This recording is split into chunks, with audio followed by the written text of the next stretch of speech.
Assalamualaikum warahmatullahi wabarakatuh. Saya Izzatul Khairunisa dari Prodi Pendidikan Matematika akan menjelaskan tentang relasi fungsi.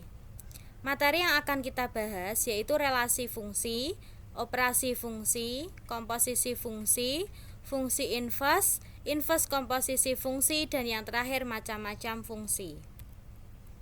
Yang pertama ada relasi fungsi. Pengertian relasi atau hubungan dari himpunan A ke himpunan B yaitu hubungan yang memasangkan anggota A dengan anggota himpunan B. Menyatakan relasi antara dua himpunan itu dapat dinyatakan dengan 3 cara, yaitu yang pertama dengan diagram panah, yang kedua himpunan pasangan berurutan, dan yang ketiga ada diagram Kartesius. Yang pertama diagram panah. Contohnya seperti ini, Ali, Siti, Amir, Rizky dipasangkan dengan Ali merah, Siti ungu, Amir hitam, dan Rizky ungu. Jadi dapat dijelaskan bahwa diagram panah tersebut merupakan relasi antara anak, ini Ali sampai Rizky, dengan warna yang mereka sukai, ada merah, ungu, dan hitam. Relasi antara kedua himpunan ini dapat dinyatakan dengan panah yang memasangkan anggota himpunan A dengan anggota himpunan B. Selanjutnya ada himpunan pasangan berurutan. Selain dengan diagram panah, suatu relasi itu juga dapat dinyatakan dengan menggunakan himpunan pasangan berurutan.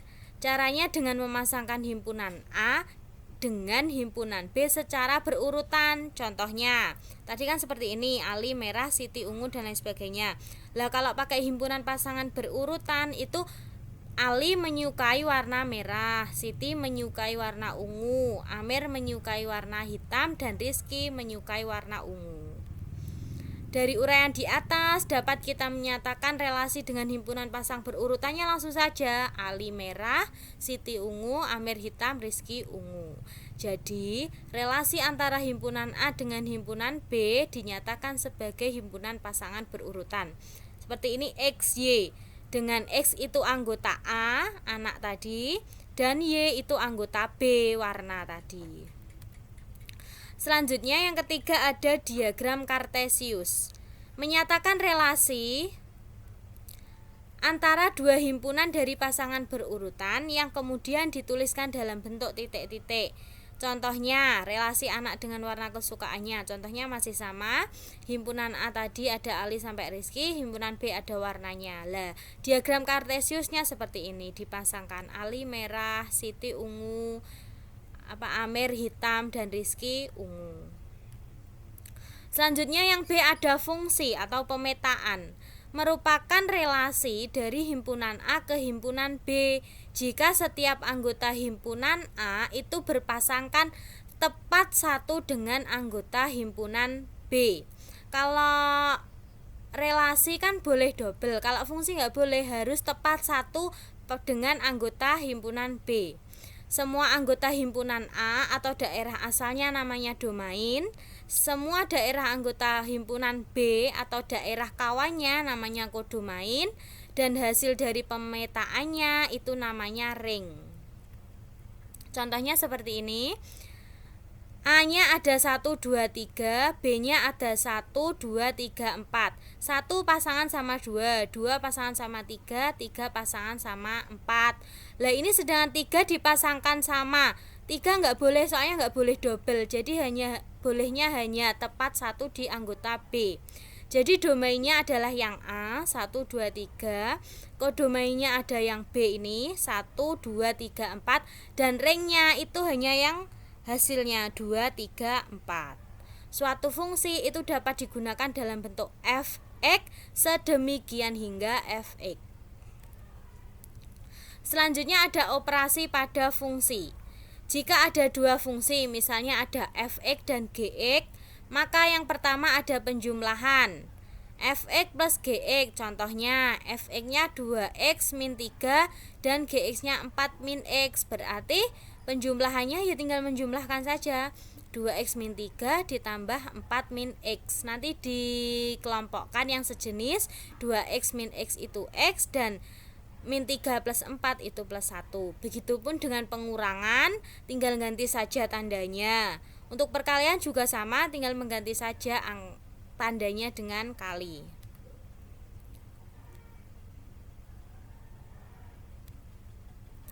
Selanjutnya ada yang ketiga, komposisi fungsi.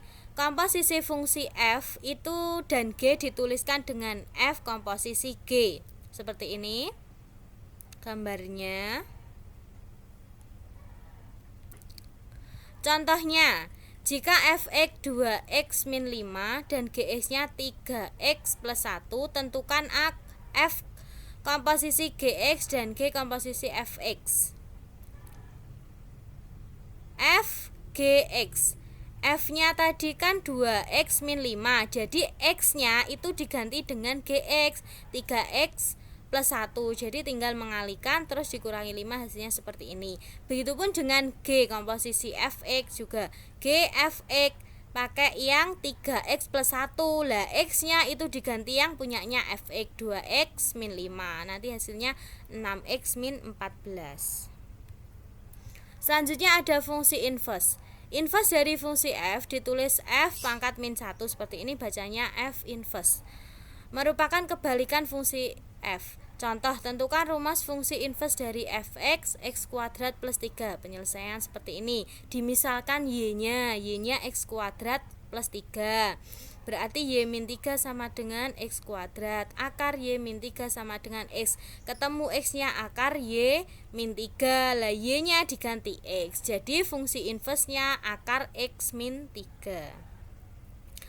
Terus cara alternatif menyelesaikan fungsi inverse berbentuk pecahan. Misalnya fx ax plus b per cx plus d. Lah nyari fungsi inverse-nya itu tinggal ini, min dx plus b per cx min a. Contohnya, fx-nya 4x plus 5 per 3x min 6. Dengan berarti kan ini a-nya 4, b-nya 5, c-nya 3, dan d-nya min 6. Tinggal saja masukkan f inverse-nya, min dx plus b, berarti min 6 kan jadinya plus 6, x plus b-nya 5 berarti plus 5, terus per cx min a, c-nya 3 berarti 3x min a-nya 4. Terus ada yang kelima, inverse komposisi fungsi. Rumusnya seperti ini, bisa dibaca sendiri.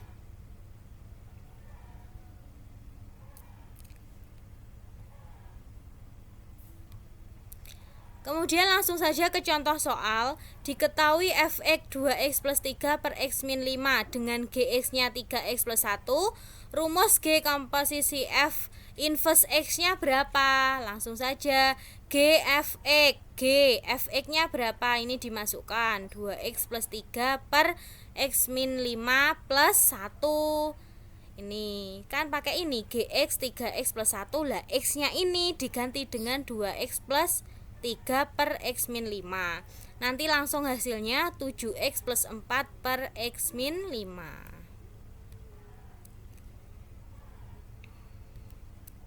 Selanjutnya yang keenam, ada macam-macam fungsi. Yang pertama ada fungsi konstan atau tetap, yaitu suatu fungsi f, fungsi a sedemikian hingga b ditentukan dengan rumus fx disebut fungsi konstan. Apabila untuk setiap anggota domain fungsi selalu berlaku fx sama dengan c, di mana c itu bilangan konstan. Yang kedua ada fungsi linier, yaitu suatu fungsi fx disebut fungsi linier apabila fungsi tersebut ditentukan oleh ini, di mana a dan b bilangan konstan. Yang ketiga ada fungsi identitas, itu apabila setiap anggota domainnya berlaku fx sama dengan x atau setiap anggota domain fungsi dipetakan pada dirinya sendiri. Dan yang keempat ada fungsi kuadrat, itu apabila fungsi ditentukan oleh seperti ini, di mana a-nya tidak boleh sama dengan 0 dan a, b, c-nya ini adalah bilangan konstan. Yang kelima ada fungsi tangga atau bertingkat. Yang keenam ada fungsi mutlak. Dan yang ketujuh ada fungsi ganjil dan fungsi genap. Silahkan dibaca sendiri pengertiannya.